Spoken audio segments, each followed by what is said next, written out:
Discount fee? Okay, well, that makes sense. Apparently, you're just a discount valued advisor. Welcome to another amazing episode of the Perfect RIA podcast. I'm your host and co-founder, Micah Shalansky, and with me is not Matthew Jarvis. I have a special guest, Cameron Valadez with Planable Wealth. And Cameron joined us at our last Invictus Mastermind that we had, and he has made some tremendous changes, adding more value to his clients. And we wanted to have him on as a guest in order to go through this. So Cameron, thank you so much for joining us today. Yeah, you got it, Micah. Excited to be here. Yeah, so we wrapped up our Tennessee mastermind, and we did, whenever we do a mastermind too, we always put fun events inside of there. So one of the fun things we did is we did a machine gun shoot. So I guess you got to ask the important questions off the beginning. Cameron, what was your most favorite machine gun to shoot while we were there? I had a few that I wanted to shoot. I've shot a lot before, so I was looking for what haven't I shot, and also which one's going to have the most recoil, because I always like to test myself. So I usually go for the AK-47, the 7.62 round, but I've got to say this time it was the Scar 17, which is also a 7.62 round, but just a physically a bigger rifle. It was pretty fun to shoot, full auto. That was cool. It's just a beast, right? You put that thing on full and it just kind of slowly rocks you back. That's Right. yeah, it was a ton of fun. Yeah, that was amazing. All right. Well, we got to get the important things out of the way, right? So we did a fun machine gun shoot. We had about 13 advisors that were together, plus the team that was there. And on these masterminds, these are things that Jarvis and I have talked about for a long time of why they're so powerful. Because the first thing we're going to start off with is financial undressing, which is very uncomfortable if you've never done it before, because you put all your numbers out there for the team to review. But what's really powerful about this is you get other advisors to look at your practice and you get them to poke holes in it and say, where do you need to improve? And man, that type of exposure is also really powerful. Cameron, what did you think of that process when we went through it? Yeah, well, I guess I was pretty nervous at first. It could be kind of brutal. There were some others I Yeah. felt pretty bad for, but it's all lighthearted fun, and it's in order to make each of our practices much better. 10x your business for the better, help your clients, and provide massive value, of course. Yeah, absolutely. So it's a big part of it. And now one of the things that came up with this too, when people are talking about goals, was a fee raise. And Cameron, you made some big changes in your practice this last year. So not only did you have a decent fee increase, but you really increased the amount of value that you were providing to clients, right? Yeah, that's correct. So we actually have not done anything like this in a really long time, and we actually never did anything to this extent. We've learned a lot from you guys and other successful advisors, and so we wanted to step our game up and help clients with a lot more. Kind of teach them about some different issues that maybe they don't know much about. A client doesn't know what they don't know. They don't know to ask about certain estate planning questions, especially to their financial advisor, different things like that. And so we were basically jumping ahead of them, and we were being proactive in bringing it up to them. And that's just one example. But yeah, we definitely increased our fee structure because of the additional value that we've been adding. And I always like to remind myself that cost is, of course, only an issue in the absence of value. So as long as we're providing more value, we felt very comfortable increasing our fees. Oh, amen. Now, this is something that we get so much head trash wrapped around, or maybe you were different, right? But I remember kind of talking, and by the way, when I say what I remember, we were talking about this beforehand, I don't want to take away any of the hard work that you did, Cameron, because we can talk in concept about a fee raise, but you put in the work to show the value to clients as to why you are worth more.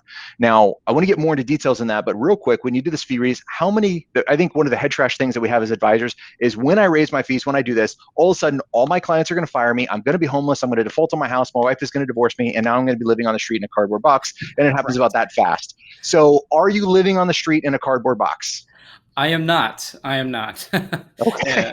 In fact, things are better, are much better in a small period of time, as well worth it. And not only that, my clients are a heck of a lot happier and more comfortable.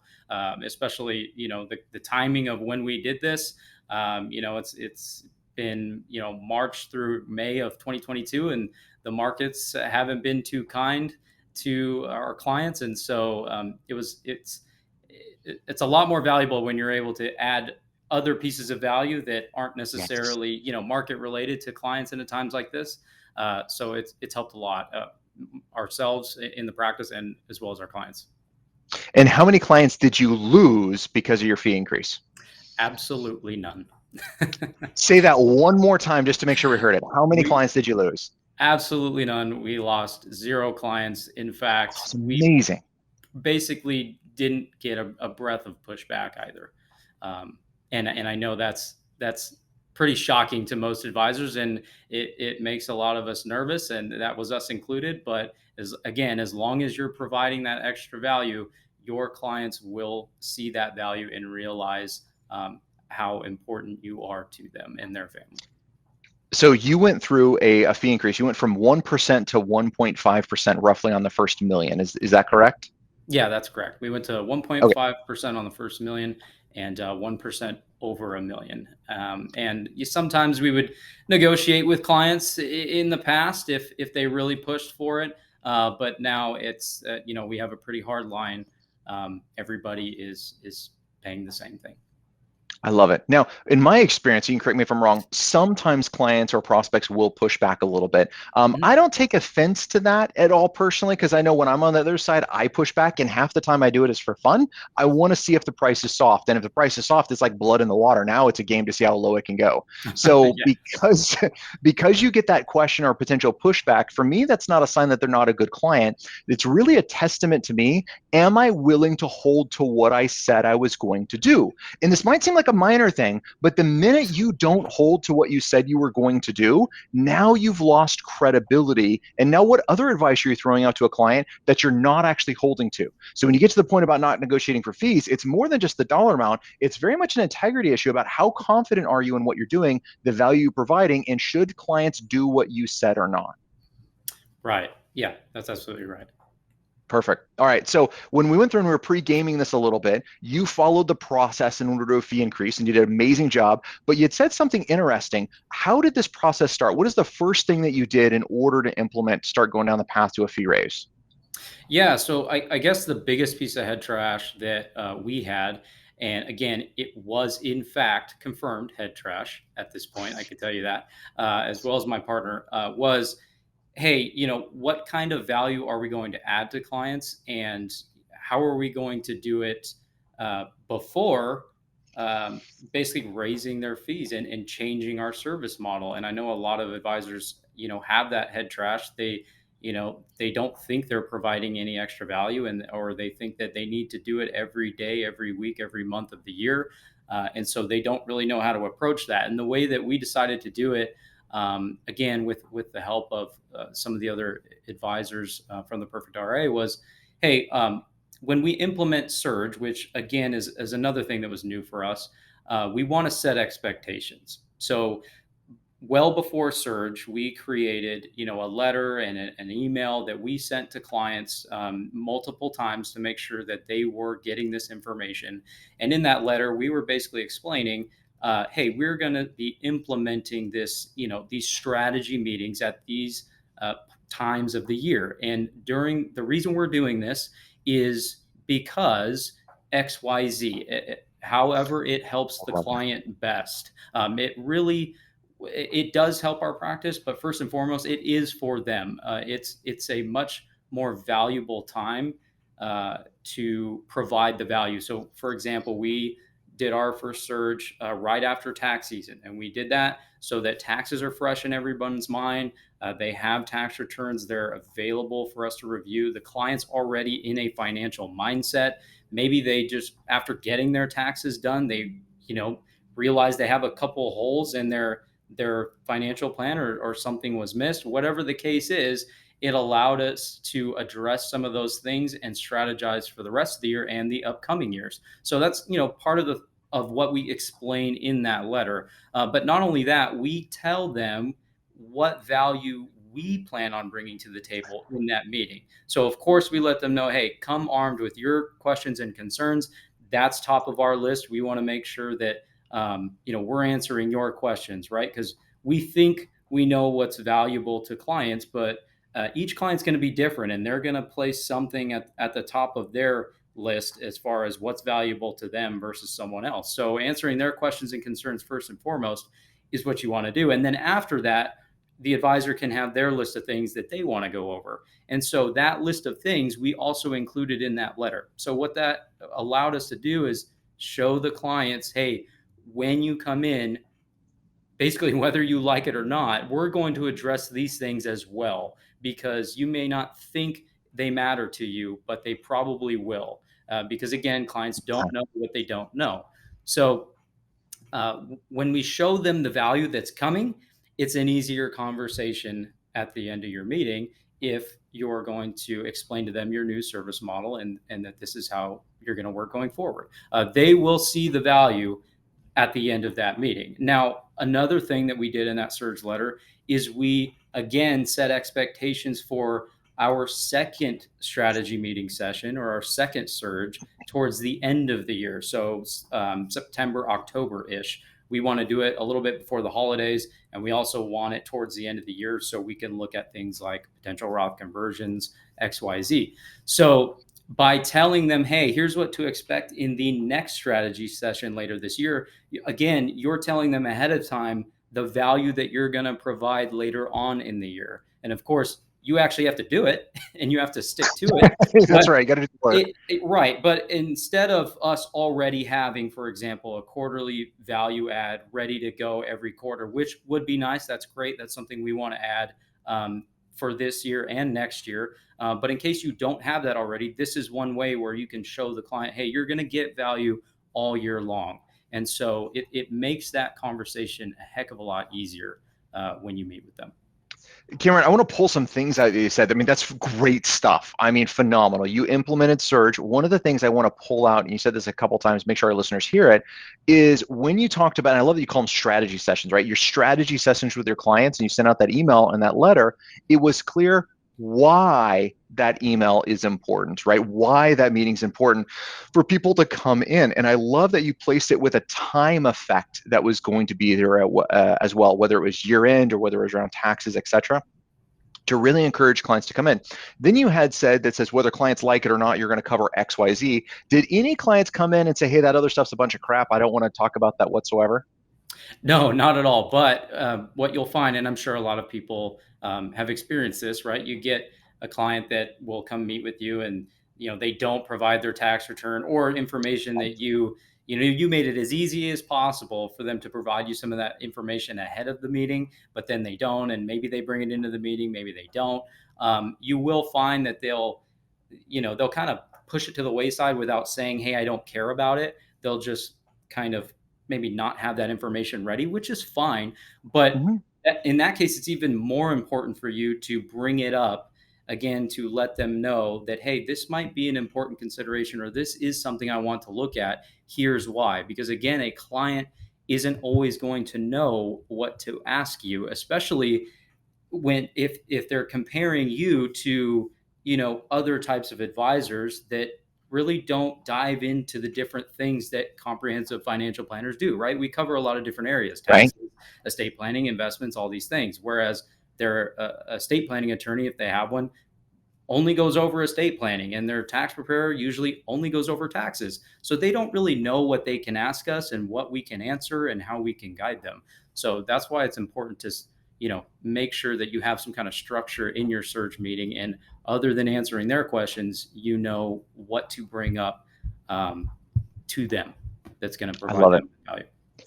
I think theme meetings are really good. Right now, of course, if a client has a 911, you push all that other stuff aside, and now we can address that 911 issue to the client. But themes really help out in these client meetings. We also let clients know in our meetings, especially new clients when they come on, that we're going to, hey, do the 5 steps in the financial planning process. Then after that, we're going to plug you in to our review process, which we go over everything every 2 years to make sure. So that gives me permission that if we just wrapped up their estate planning and we get done, but my value add for the next quarter is beneficiaries and they're seeing that again, they know why. And one of the things I tell my clients all the time, our new clients coming in, is saying, look, we're going to plug you into the same system because I know it works, and this is our process for success. And if we do a one-off thing, I'm not going to add value to your financial plan, and I really got to make sure we get everything done correctly. And nobody complains about that. Everybody loves it and they get it. Exactly. Yeah. And I think one more thing I wanted to touch on and add is, after talking with some advisors and even at the Invictus Mastermind, was that we have this additional piece of head trash around what is value. So a lot of advisors, including myself at first, Oh yeah. tend to think that value has to be this tangible thing, especially when there's practices like yours and Matthew Jarvis's where you're coming out with these quarterly value adds to clients, and it might be some kind of report or something that is actually tangible. That is very nice for the client, or it could be something that's quantifiable, right? Like a Sten Morgan approach, where he is explaining and showing a client exactly in dollars and cents how a certain decision may save them money or help them make money, and that is a quantifiable value add, which in my opinion is the best, but not all value adds are quantifiable. So there are a lot of intangibles that you can implement that clients will still get value from. Um, for example, I know we touched on it, estate planning. So again, bringing up estate planning concepts. If a client says, "Hey, XYZ happened," or "I just bought a property in another state," or whatever, you can bring up certain things that are probably going to help better their lives or protect their assets, even though you're not, giving that legal advice. You're giving them the ideas, and then you can tell them, "Hey, here's who you can go to implement those ideas." But again, that client may or may not have known to ask you those types of questions. So it's key to explain some of those things. For example, if you didn't say anything, your client isn't randomly going to know to, "Oh, I need to call an estate planning attorney's office. And by the way, I just want to go there and pick their brain and learn a bunch of stuff," Right. and expect that they're probably not going to bill me for their time. No, probably not. It's not how Nope, it's going to work. nope, So nope. You'll get double billed for sure. yeah, exactly. So, but did they know that they could ask their financial advisor those types of questions? And that's kind of included in their service model? No, probably not. And that's why you need to bring it up. Education is massive value, even if it is not tangible or quantifiable. So don't get stuck in that and have that So head trust thinking that you need to have all of these things ready in place that a client can, uh, see and touch. Cameron, that's such a great point, right? Knowing, we were on the RTS Retirement Tax Services webinar today, and one of the things that we were saying is we want our clients to know we are the 411 of their tax information. But more than that, just on the tax side, we're the 411 of their financial information. If something comes up on estate planning, they know who to call, they know what to do. I may not have the answer to every single question, but there's one place they get to come to. And I love the thought you said. That right there is massive value. They don't have to hunt around between a bunch of different people. They don't have to interview new people to figure out who knows about their situation or not. We have in-depth knowledge of their situation. We're one phone call away from getting them answers. That is massive value. Now, if you rest on that and you don't do anything, you don't have education, you don't have value adds, etc., I don't know how long that value would last for you, but that is value to the clients. That's a great point. Yeah, yeah, and you're right. And once you do that, once you do something like that once, whatever the topic is, estate planning, taxes, or something for a business owner, once you do that once, and the client knows that your knowledge or expertise or your repertoire goes beyond investments and things like that, then you're more likely to get additional questions about other things, and then you're going to start identifying things that you didn't even know about the client, and they're going to know how to refer you better as well, because they're going to say, "Well, my advisor touches on all of these different things and I didn't even know that Right. they do that." And Yeah, it's gonna give you a leg up. And remember the dishwasher rule, right? I want to get credit for the work that I'm doing, even if it doesn't 100% apply to the client. So if I have in-depth knowledge on trusts and how they work, just to pick the estate planning niche here, right? Mhm. But this particular client doesn't need a trust. If I don't bring that up at any point in time in the conversation, then they don't think I know about this. Now their life gets complicated. They need a trust. They may not realize I'm the 411 for that information. So we got to make sure on our education, we're talking broad about what we do, then directly coming into how that applies to the client so we can get credit for this great knowledge that you have. Right. We're not just gonna, aimlessly throw out, a bunch of blanket Right. definitions about whatever we're talking about, because it could be, as you said, completely irrelevant.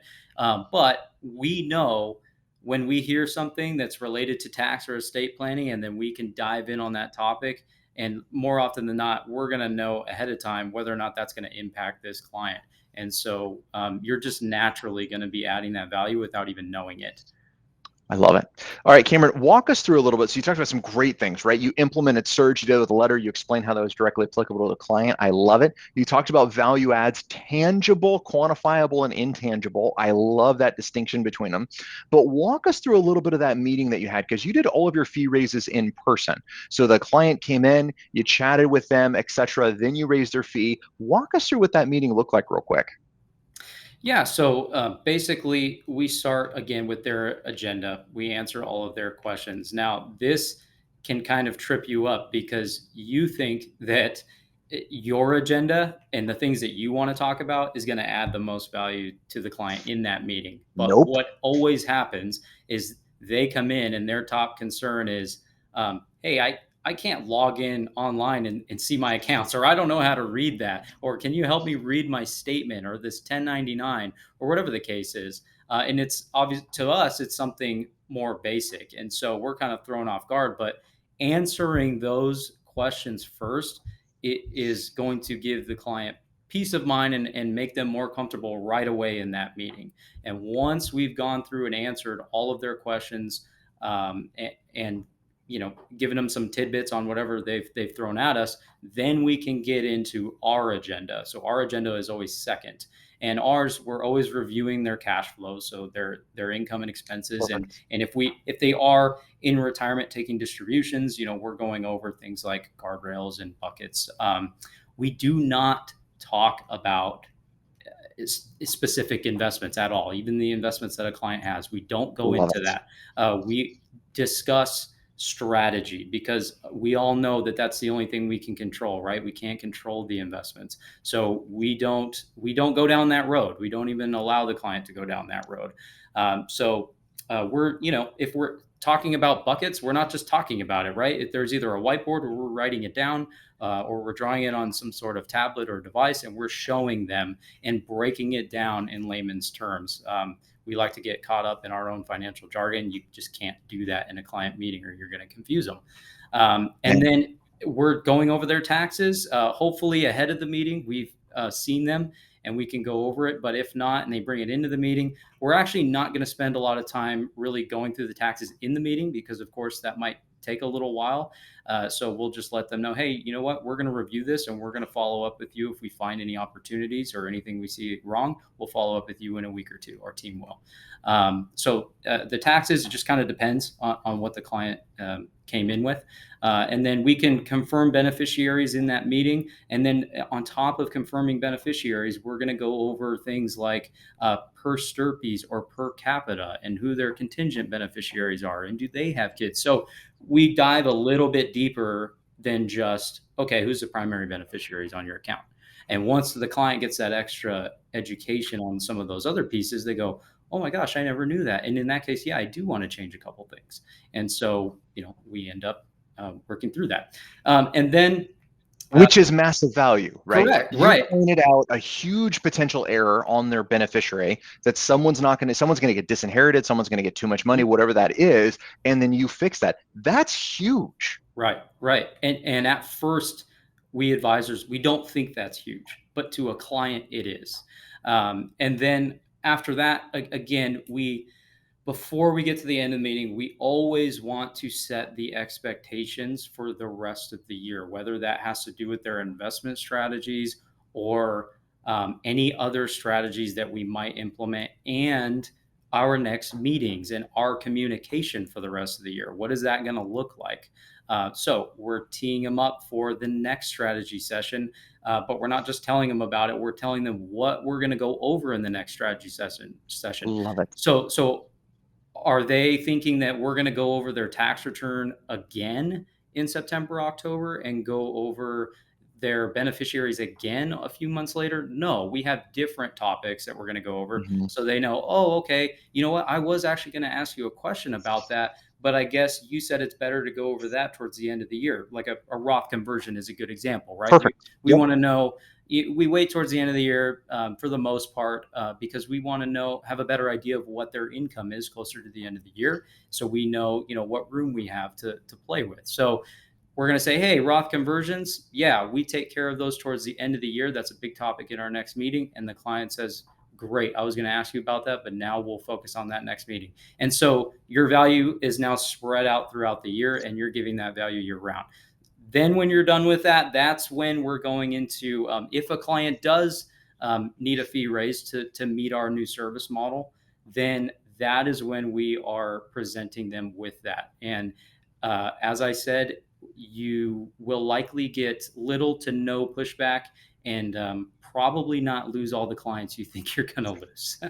Because not only that, but if a client really did have an issue with your fee and they wanted to leave, after you've just presented to them what you did throughout that strategy meeting, they're also going to have to second guess, well, if I leave my advisor and go somewhere else, I'm going to have to find someone that does all of this. And we all know it's pretty hard to find advisors or know from looking at their website or something like that, whether or not they do these kinds of things. So what's really happening is your client is getting a lot of trust in you, rightfully so, as long as you're providing that value, and they're going to want to stay with you, and they're going to pay what your fee is because they're going to realize how valuable you are to them and their family. Cameron, you just nailed it right there. Do not get in your client's pocket, right? Your job is to deliver massive value. Now, in addition to delivering massive value, guess what? That means you need to join masterminds. That means you need to go to conferences. That means you need to constantly be upping your game. And guess what? That costs money. This is the reason we do, one of the many reasons we do a fee increase is in order to be a better advisor, I got to up that PD budget to make sure I'm on the cutting edge. Well, great. If I'm getting paid to deliver the value that I'm delivering, outstanding. Now I can keep upping my game consistently. So don't let your head trash get in the way. Cameron, follow the process. He went through it. He put in the hard work, right? Just to say, we outline this in 3 or 4 steps. It's not that easy. One, getting over the head trash, I would say, is the biggest part of this this step. Absolutely. But then it's going through and doing these things and delivering the value that you committed to with clients, which is totally doable. Right. Yep. And another thing is setting expectation of how they can communicate with you and your team throughout the rest of the year when you're not in strategy meetings, right? Because we all know that we are going to need to communicate with clients and get things done throughout the year. So always setting the expectation of what that will look like and how that will work is also really important. And the clients are not going to have a problem with that. That's how most of the other professionals in their life work, right? They're doctors, tax preparers, you name it. We are no different. We treat ourselves different, but we don't need to be. Yep. In a good way. Yeah. So Cameron, this podcast is all about action items. So let's transition to a little bit of action items, which are going to be there. And the first one I'm going to say is, you had mentioned taxes, right? And if you don't have a very strong tax background, especially if you're a Backstage Pass or Invictus member, jump on our website, get our 37-point checklist on how to review a tax return. That right there can offer massive value to clients. Yeah, absolutely. And I can definitely attest to that. A lot of the information, the documents, and everything that the Perfect RA team provides in the Backstage Pass Invictus is well worth it. Well, that was worth me doing the podcast right there. Yeah. Thank you so much. You got it. No, absolutely. I've got to say that the Perfect RA has definitely changed our practice for the better, and we can't wait to see what the future holds. Oh, Cameron, that's going to be awesome. All right. So do that checklist, review your fee schedule, really, really important. And you got to have a plan to delivering massive value. Selfish plug. Yes, I'm going to say the Perfect RA way is the best way to do this because we have that roadmap already outlined for you that you get to follow. You still got to put in the work. But if you want to do something else, go for it. But you must be committed to consistently delivering massive value. Cameron, if advisors want to follow you, where can they get more information? Are you at? Yeah, so the easiest place to find us is planablewealth.com. Again, that's planablewealth.com. And I will have a new podcast launching pretty soon, Retired-ish. Retired-ish. I love that. That's good stuff. So jump on iTunes, give us 5 stars. Jump on Cameron's podcast. Listen to that. Get some great ideas from him. Give him 5 stars. Help him grow his practice, because the more information we share, the more we can help everyone build. Everyone wins, especially our clients. Until next time, happy planning. Happy planning.